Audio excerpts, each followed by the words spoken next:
In this video, you'll learn how to duplicate a page on Webflow. By the end of this tutorial, you will be able to create a copy of an existing page within your Webflow project efficiently. Start by navigating to the Webflow dashboard. Open your preferred web browser and enter the Webflow website URL. Once the page loads, you will see the dashboard displaying your workspaces and sites. Next, choose the specific site you want to clone. Locate the site tile on the dashboard that corresponds to the project you wish to duplicate. Click on that site to access its settings and content. After this, look for the three dots icon, typically located in the upper right corner of the site tile. Click on the three dots to reveal a drop-down menu with various options related to the site. Now click on the option labeled Duplicate. This action will initiate the duplication process, allowing you to create a copy of the selected site. Once you select Duplicate, a confirmation message will appear.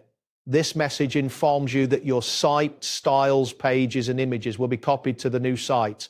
Pay attention to any details about editing the subdomain or name after duplication. Following this, you will be prompted to select the settings you wish to copy.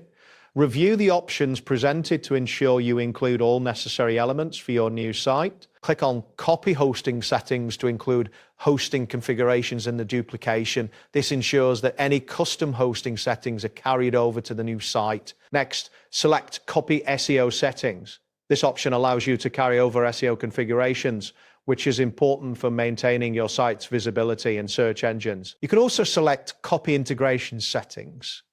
This ensures that any third-party integrations you have set up will also be duplicated. Depending on your current workspace limitations, you may encounter a message stating that you cannot duplicate the site if you have reached your unhosted site limit. If this occurs, consider upgrading your workspace or adding hosting to an existing site. Finally, click on Duplicate Site once more to complete the process. This will finalize the duplication and create a new site based on the original. That wraps up today's guide.